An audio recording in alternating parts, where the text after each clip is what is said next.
قال المصنف رحمه الله, said the author, may Allah have mercy upon him. Fasl, section. وأركان الصلاة 18 ركنا. The integrals of prayer are 18 integrals. He says the integrals of prayer are 18 integrals. Now, if you've studied the summary of obligatory knowledge well, then you know how many is mentioned there in the summary of obligatory knowledge. How many integrals for salah? 17, correct.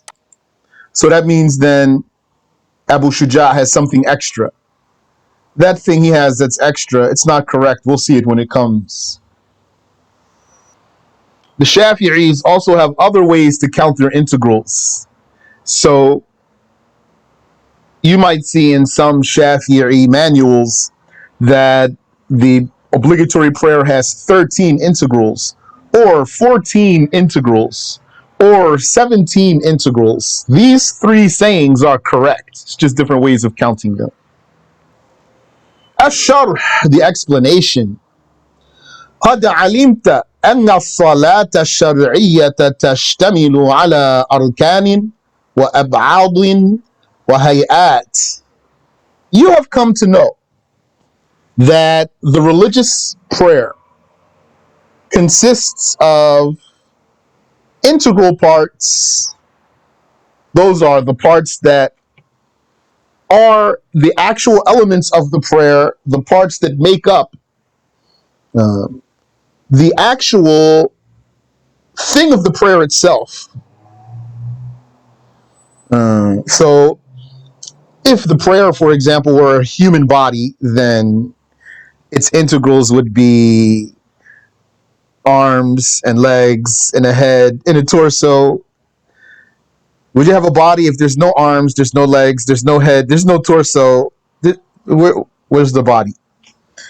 So those are the integrals of anything, the prayer or anything else. The integral parts are what actually form the thing we're talking about. So there's 17 integrals for the prayer. You have come to know that there are integrals for the prayer, and that there are recommended parts of the prayer that if you miss them, you should prostrate for forgetfulness.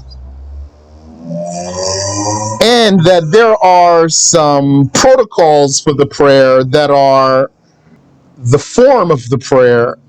If you miss them, you don't do a prostration of forgetfulness.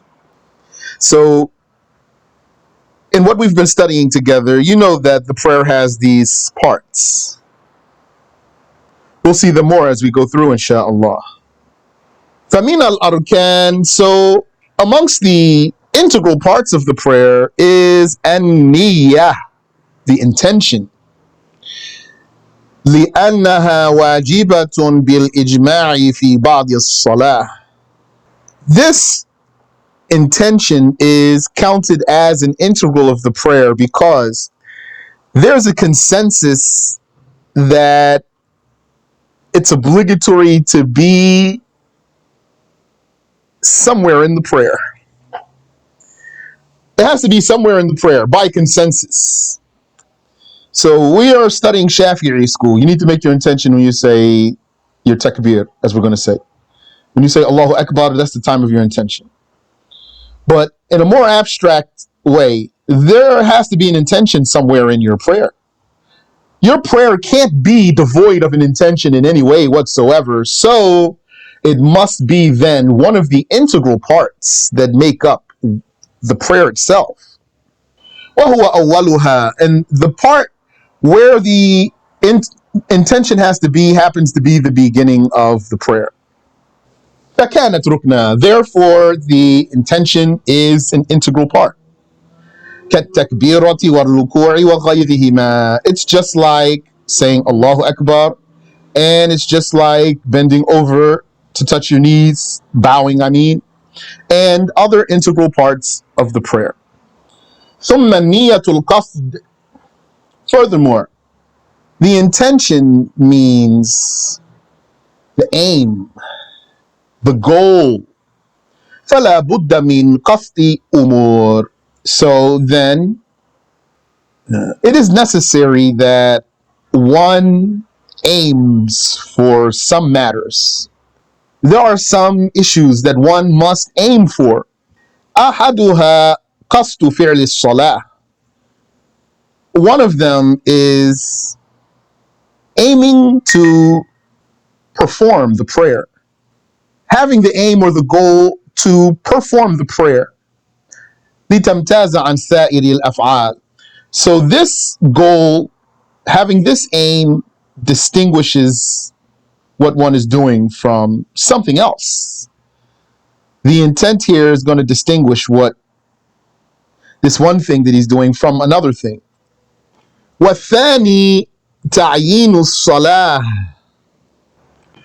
والثاني تعيين الصلاة تعيين الصلاة المأتي بها.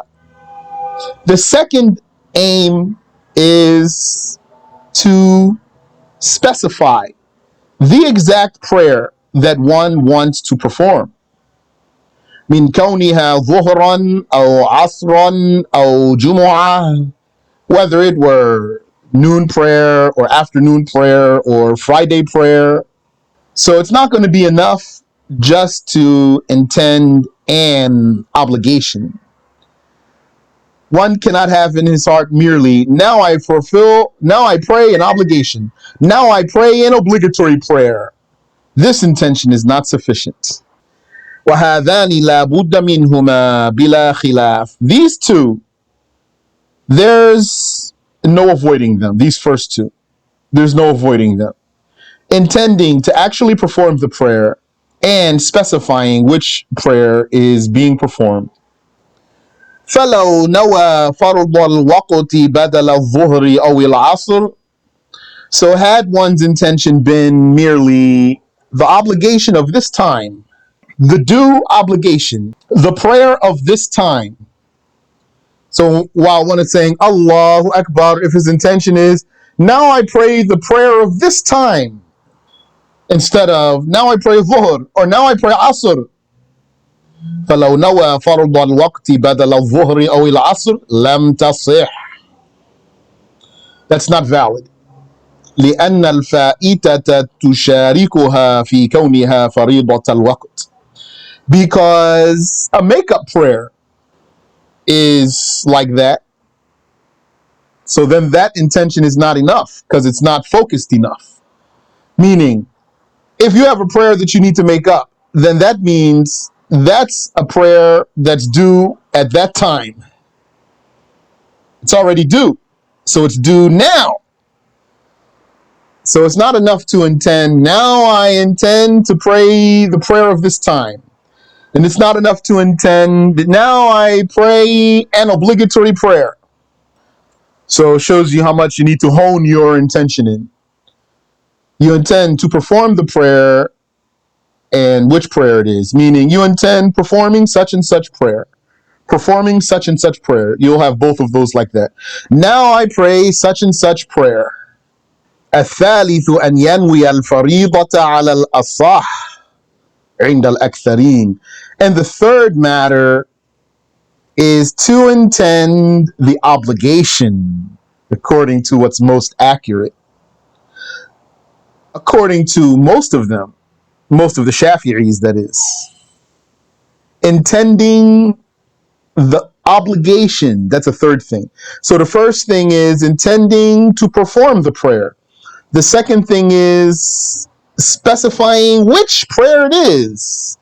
And the third thing, according to most of them, according to what most of the Shafi'is deem most accurate, is to intend the obligation if it's an obligatory prayer. فَلَا يُشْتَرَطُ التَّعَرُّضُ لِعَدَدِ الرَّكَعَاتِ. So, if you do those three, then you have made a valid intention. What's beyond that, you don't have to intend. So it's not a condition to subject oneself to intending how many rak'ahs. And it's not a condition to intend to face the Qibla. But it is true that if a person intended to pray 5 rak'ahs of dhuhr, or he intended to pray 3 rak'ahs of dhuhr, his prayer will not even initiate. وَإِنْ كَانَتْ الصَّلَاةُ نَفْلًا ذَاتَ وَقْتٍ.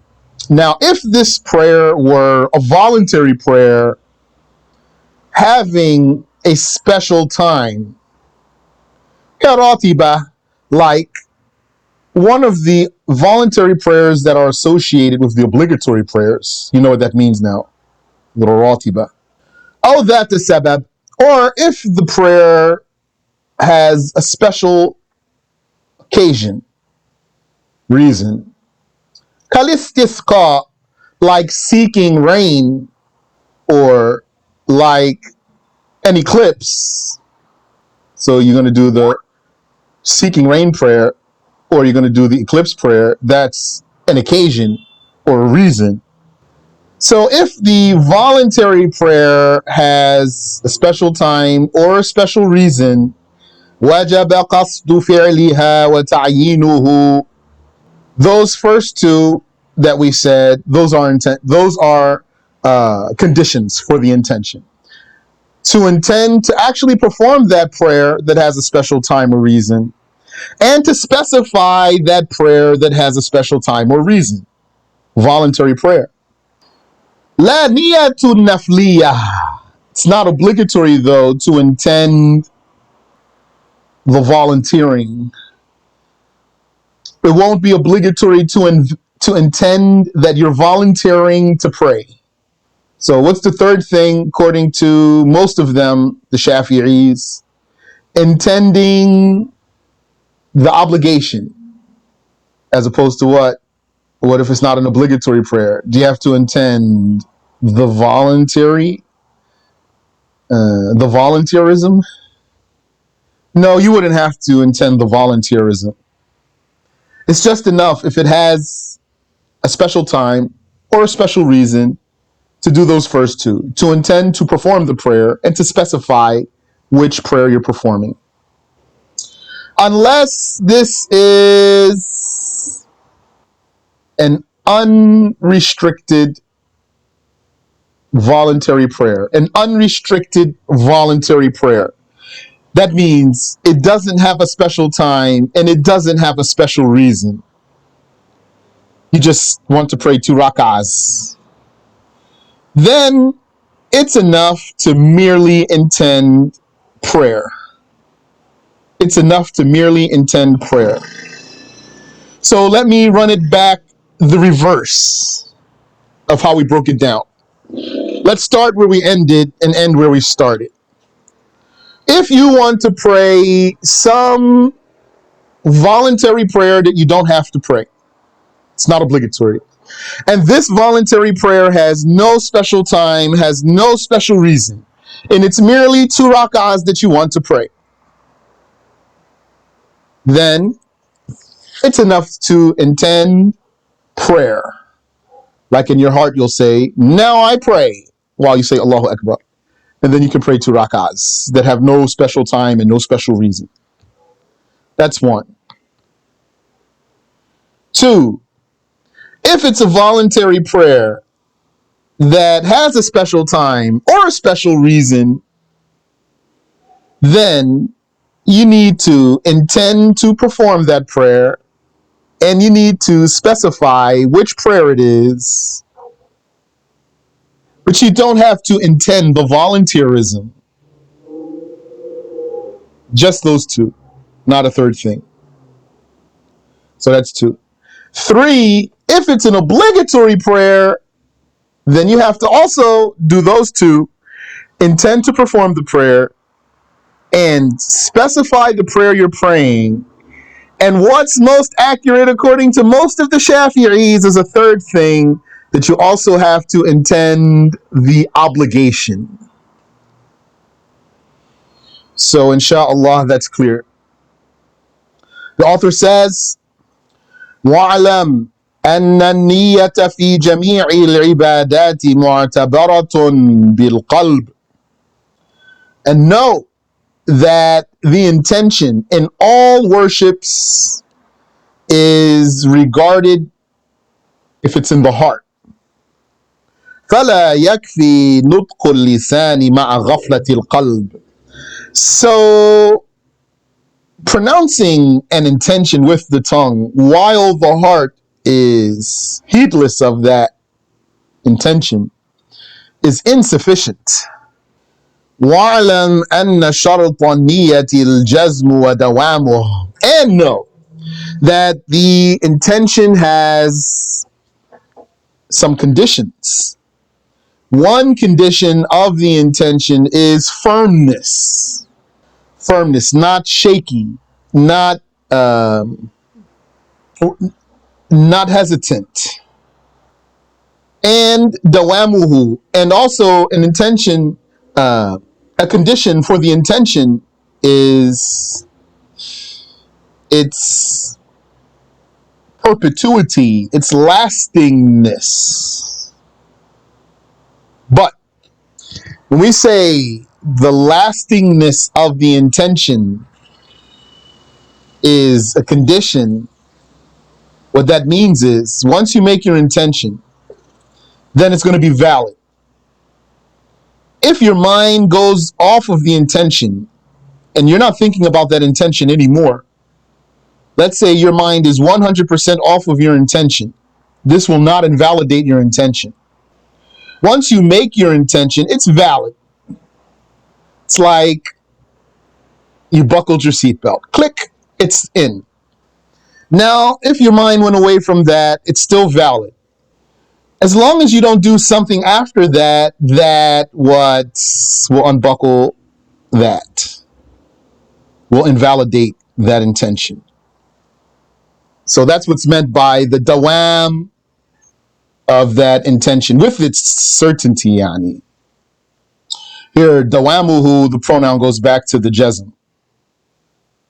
Shartu niyati al-jazmu wa dawamuhu. Yani, it would have sufficed then the author to say, Shartu niyati dawamul jazm. That's fine enough. فلو نوى في أثناء الصلاة الخروج منها بطلت. So, had one intended during the prayer to exit the prayer, then the prayer became invalid. ولو تردد في أن يخرج أو يستمر بطلت. And if he were hesitant about whether he should continue praying or stop, his prayer is invalidated. ولو علق الخروج منها على شيء. And had he made interrupting his prayer conditional upon something, also will be invalid. فإن قال, like if he were to say, إن ناداني فلان, if fulan calls me, أو دق الباب, or if someone knocks on the door, خرجت منها, I will stop praying. بطلت في الحال, that prayer will be invalidated immediately. على الراجح, according to the weighty saying. كما لو دخل في الصلاة على ذلك, just like if he entered the prayer like that. فإنها لا تنعقد بلا خلاف. In this case, his prayer will not even start. It won't even initiate with no difference in opinion. If he entered his prayer already like that from the beginning. So if he started his prayer correctly and then this came into his heart, any of those scenarios, his prayer is invalidated. And if he entered his prayer with that from the beginning, from the moment of saying Allahu Akbar, his prayer will never start. With no difference in opinion, lifawatil jazm, because the certainty is missing. The firmness, because the firmness is missing. Just one thing I want to draw to your attention here. Sometimes we say bila khilaf, without any difference, but it means in the Shafi'i school. Might not mean ijma' of all the nation. I don't know all of those spots though, so you need to be mindful about that. In some spots it'll say with no difference. It means in the Shafi'i school. كما لو علق الخروج من الإسلام. Just like had a person made leaving Islam conditional upon something. فإنه يكفر في الحال بلا خلاف. He would then blaspheme immediately with no difference in opinion. Looks like here though means all the nation. This last one for sure means that. But right before that, كما لو دخل في الصلاة على ذلك فإنها لا تنعقد بلا خلاف. If he entered his prayer with such things in his heart, his prayer won't even start with no difference in opinion. So it looks like saying that's all the madhabs because of the comparison that was drawn here. Just like had a person intended to leave Islam, if something happens, he would blaspheme immediately, bila khilaf, with no difference in opinion. Allahu a'lam. Allah knows best. وَاعْلَمْ أَنَّهُ يُشْتَرَطُ أَن تُقَارِنَ النِّيَّةُ تَكْبِيرَةَ الْإِحْرَامِ. And note that it is a condition for the intention to be simultaneous with saying the takbir, Allahu Akbar, takbiratul ihram, Allahu Akbar, to start the prayer. وَمَا مَعْنَى الْمُقَارَنَةِ. And what's meant here by simultaneity? فيه أوجه. There's different ways about it. Meaning different sayings. ثالثها تكفي المقارنة العرفية عند العوام. The third of those sayings is that what's sufficient is what the commoners understand to be simultaneous at the same time. What does at the same time mean to the layman? According to a saying, that's what's sufficient for your prayer. What does it mean that when you say the takbir, when you make your intention, what does it mean that when you make your intention, it has to be at the same time as saying the takbir? How do you explain that in other words or with some elaboration? There's different ways. So the third of those different ways, and obviously, as you can see, the first and second are not here. So it means that's what was chosen for us here. So if you take another book, maybe we'll see the other sayings, inshallah. The third of those sayings is that what the commoners understand to be at the same time, that's what's enough. بحيث يعد مستحضرا للصلاة. As long as it's counted that the person is recalling the prayer. وهذا ما اختاره الإمام. That's what Imam al-Haramain chose. والغزالي, and al-Ghazali chose that. والنووي في شرح المهذب, and also an-Nawawi chose that position in the explanation of al-Muhadhab. Wallahu a'lam. Allah knows best. See how easy the religion is? قال المصنف رحمه الله. The author, may Allah have mercy upon him, said, وَالْقِيَامُ مَعَ الْقُدْرَةِ. Standing when able. This means standing erect, relying on one's 2 feet. الشرح, the explanation. اعلم أن القيام أو ما يقوم مقامه عند العجز كالقعود والاضطجاع ركن في الصلاة الفرض.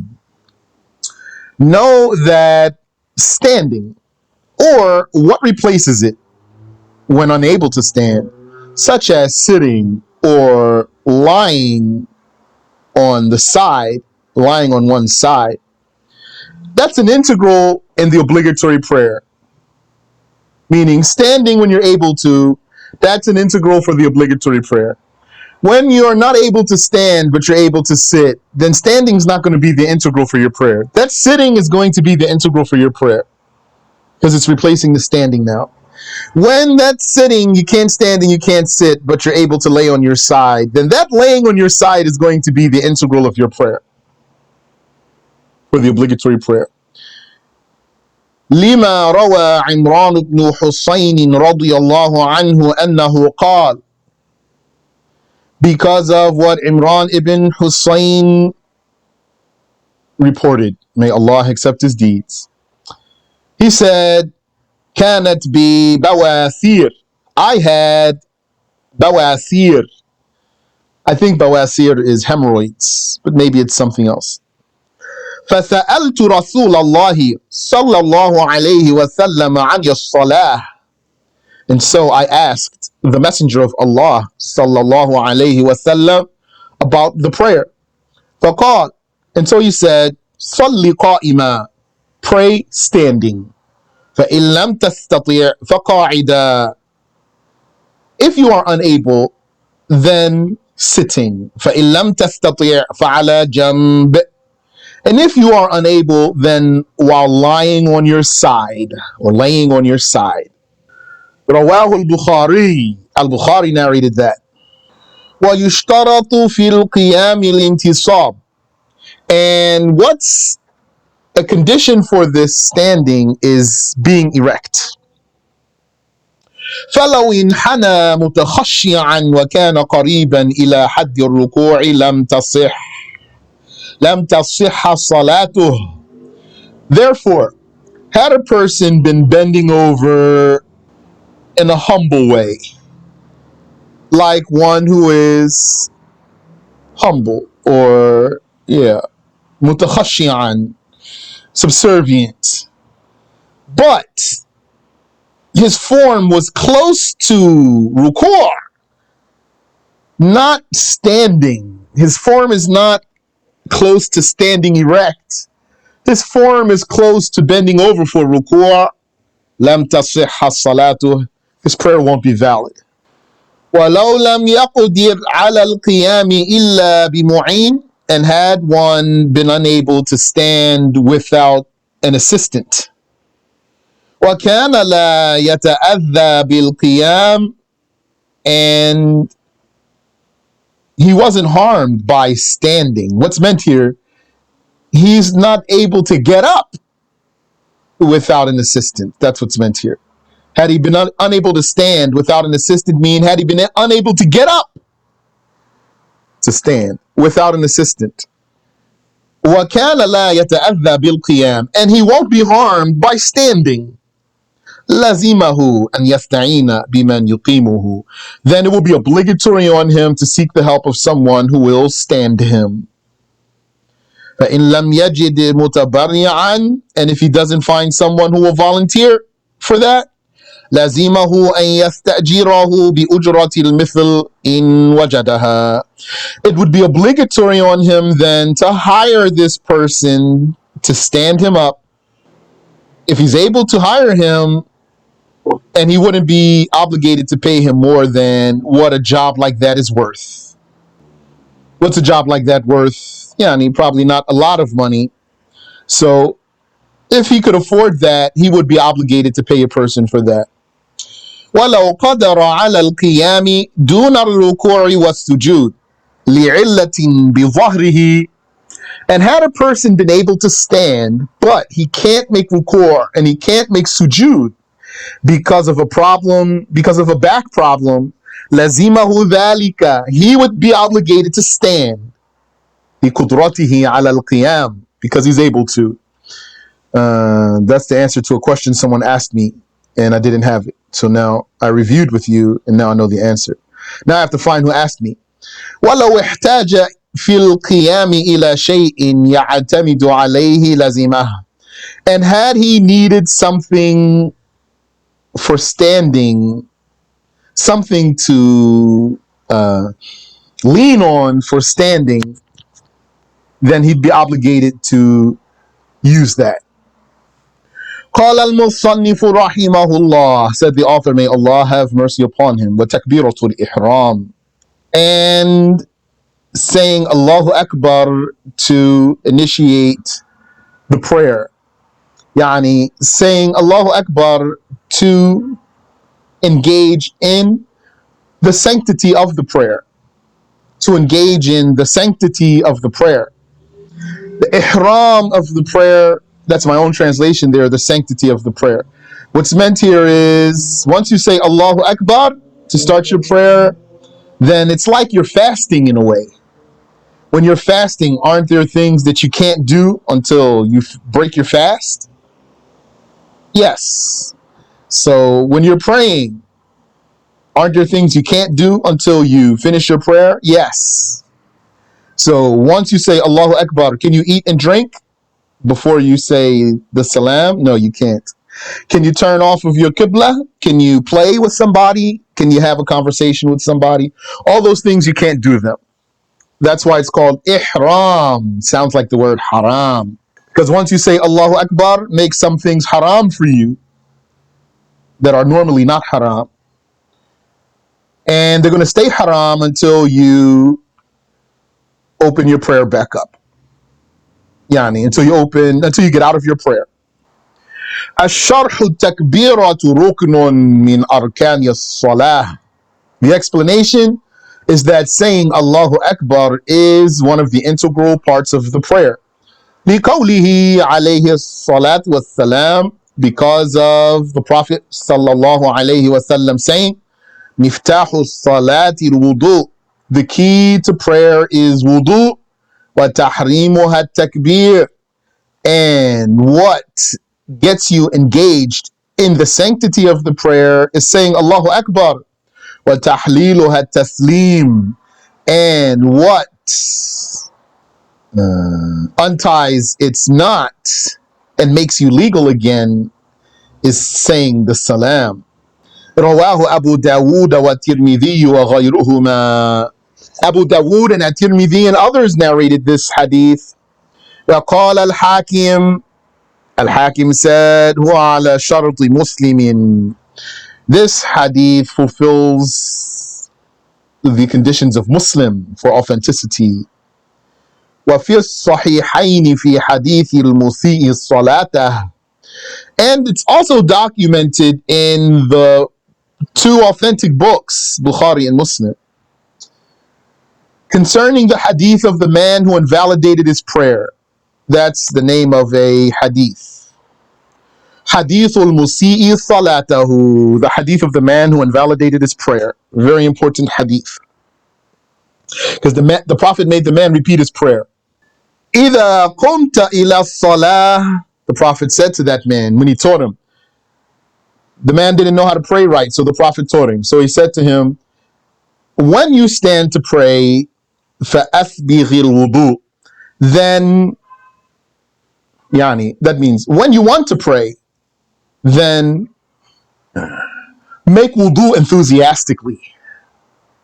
ثُمَّ اسْتَقْبِلِ الْقِبْلَةِ, then face the prayer direction. وَكَبِّرْ, and then say Allahu Akbar. قال النووي, النووي said, وَهُوَ أَحْسَنُ الْأَدِلَّةِ, this is the best evidence. لأنه عليه الصلاة والسلام لم يذكر له في الحديث إلا الفرض, because in this hadith, and now he says, the Prophet sallallahu alaihi wasallam did not teach the man anything but what's obligatory. So that's a proof also. Some people say, you just want to teach the people obligatory. And there's no problem with teaching people obligatory. The Prophet did teach the people what's obligatory. Here's a hadith where he taught the man the prayer, just the obligatory parts of the prayer. That's what An-Nawawi said. Also, the ayah of wudu in the Quran that tells you how to make wudu, it only has the obligatory parts in there. It doesn't have any of the optional things in there. It doesn't say wash 3 times your hands and sniff into your nose and rinse your mouth and do your ears and do 3 times. وَعْلَمْ أَنَّ تَكْبِيرَةَ الْإِحْرَامِ يُعْتَبَرُ فِيهَا أُمُورٌ, and know that the takbir for engaging in the sanctity of the prayer has some matters that need to be considered. فَلَوْ فُقِدَ وَاحِدٌ مِنْهَا لَمْ يُجْزْ وَلَمْ تَصِحَّ الصَّلَاةُ. Had any of these matters been missing, then it would not be sufficient, that takbir is not fulfilled and the prayer will not be valid. أحدها, one of them is أنه يأتي بصيغة الله أكبر بالعربية إن كان قادرا, is that a person pronounces the expression, the exact formula, yani the formula Allahu Akbar in Arabic if able to say it in Arabic. I never met someone who couldn't say the takbir, but they might need just to practice it a few times. 3, 4, 5, 6, 7 times. Take 2, 3, 4, 5 minutes to let them repeat it a few times and then they'll get it. فَلَوْ قَالَ الرَّحْمَنُ الرَّحِيمُ أَكْبَرُ, so had someone said الرحمن الرحيم أكبر, or had someone said Allahu Ajal, Ajal, yani he means greater, because Jalala is Azamah, greatness. Yani, so Akbar here means Azam, great, greater.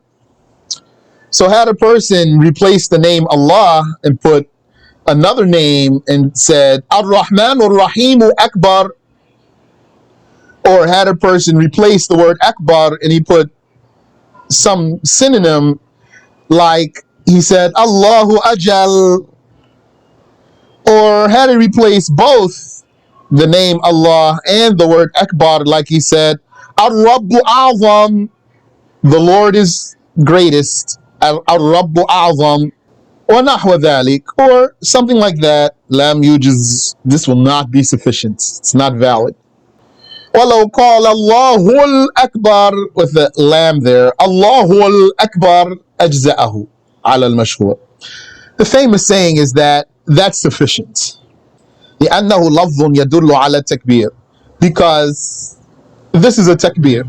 وهذه زيادة تدل على التعظيم, and the additional lam just increases the magnification and glorification. فصار كما لو قال, so then it would be like he started his prayer by saying Allahu Akbar min kulli shay, Allah is greater than everything. فإنه يجزئ, that would be valid if a person started his prayer like that. Allahu Akbar min kulli shay, Allah is greater than everything. We're not saying sunnah or anything like that. We just talk about if it's valid or it's not valid. Don't go doing that. Just so you can learn how the rules go. فَإِنَّهُ يُجْزِئ, that would be sufficient.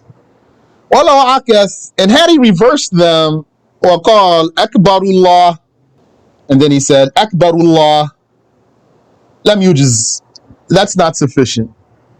وَنَصَّ عَلَيْهِ الشَّافِعِي, الشَّافِعِي himself documented that. لأنه لا يسمى تكبيرا, because by reversing that it won't be considered a takbir. ولو حصل بين الاسم الكريم ولفظة أكبر فصل, had a barrier come between, yani had something come between the word Allah and the word Akbar, nuzir, then the case is investigated. In qalla lam yadur, if it is a little bit, it's harmless. كما لو قال الله الجليل أكبر, like had he said الله الجليل أكبر. Al-Jalil is one of the names of Allah. وإن طال الفصل, but if the barrier between them were long, كما لو قال الله الذي لا إله إلا هو الملك القدوس أكبر, like if he said all that, Allahu alladhi la ilaha illa huwa al-malik al-quddus akbar, lam yujzi qat'a, that's insufficient, definitely. لِخُرُوجِهِ عَنْ اسم التكبير, because it has gone out of being called the takbir. وَمِنْهَا أَلَّا يَزِيدَ مَا يَخِلُّ بِالْمَعْنَى, and another condition is to not add something that corrupts the meaning.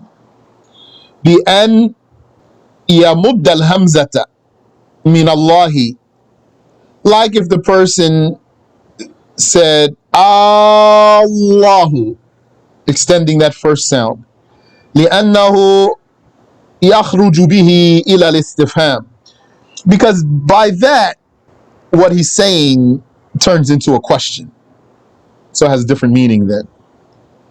أو بأن يشبع حركة الباء, or by filling up the vowel of the ba, meaning extending that vowel. In Akbar, فيصير أكبر, that's invalid. ومنها أن يأتي بالتكبيرة بكمالها. Another condition is to say the takbir completely. وهو منتصب, while standing erect. To complete it while standing erect. فلو أتى ببعضها وهو في الهوي. So had a person been saying some of his takbir while he's trying to make ruku', وقد وصل إلى حد أقل الركوع, and he has reached the minimum of what's called ruku', that is, he's bent over enough that he's closer to be bowing than standing, and the position he's in is not called standing erect, لا تنعقد فرضا, then this prayer will not initiate as an obligation. وهذا كله في القادر على النطق بالعربية. All of this is pertaining to someone who's able to pronounce in Arabic. أما العاجز, and concerning someone who's unable, فإن كان لا يقدر على التعلم, if he's unable to learn, بألا يطاوره لسانه, because he cannot control his tongue, أتى بالترجمة, he would translate. ولا يعدل إلى ذكر آخر, and he wouldn't use another dhikr. Now this case I just read to you, I learned it. And once a person embraced Islam, this person, he has a problem with his muscles. So he has dystrophy, muscular dystrophy. Means is like his limbs are twisted when he walks and he stands, etc. And also it affects his tongue. So when he was new, I knew this rule, but I didn't know like if I had to, like how much I had to try with him to see if he can pronounce. So we did very rigorous Fatiha practice. We were both patient with each other, mashallah. And then as if one of the sheikhs was annoyed with me with what I did with that person. And he said in a lesson, you know how sometimes like you say something to benefit a person without saying it to him directly? So he said in the lesson, like when a person is unable to recite the Fatiha, when a person's unable to recite these words, then he doesn't have to do that. So I was like, okay, I got it. But I didn't know, that was a learning experience for me so that I could gauge that really this one's unable. وَجَمِيعُ اللُّغَاتِ فِي التَّرْجَمَةِ سَوَاء. And all languages are equal when it comes to translating. We're talking about saying Allahu Akbar. If you couldn't say it in Arabic, then you can translate it, and then it wouldn't matter which language you translate it into. وَأَمَّا الْقَادِرُ عَلَى التَّعَلُّمِ, but the one who's able to learn, فَيَجِبُ عَلَيْهِ ذَلِكَ, he'd be obligated to do so.